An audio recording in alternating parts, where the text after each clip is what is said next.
Hello, everyone. Hope you're doing okay. I just wanted to take a couple of minutes to give you some feedback on some of the past assignments for week 5 for Chapter 11 case study of Sally's Menu.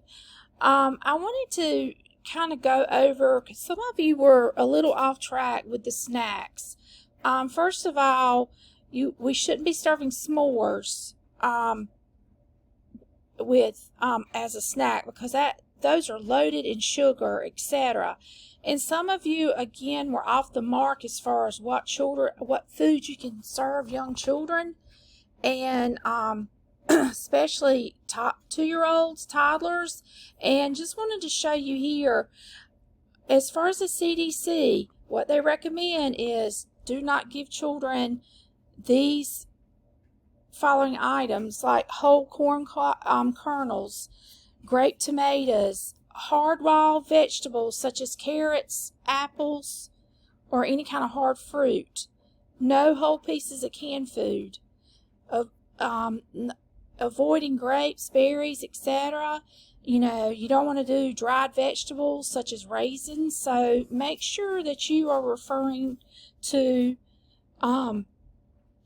resources as far as the correct food to give young children, especially toddlers.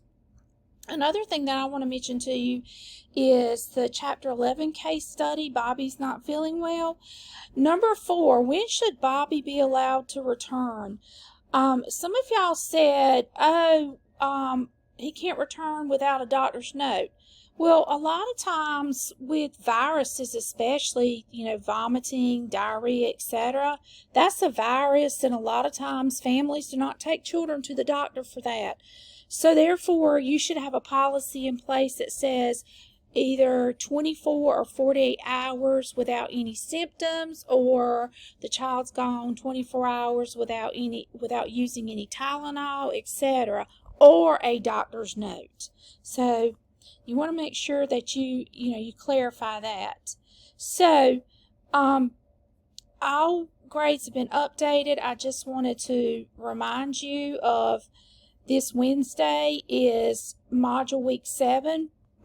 Those assignments are due Wednesday night, and the last module, which is week 8, is due Sunday. I will not be accepting any assignments after Sunday after 11:59 p.m. because the course ends on Monday. I hope you have a great day and a great week. Thanks.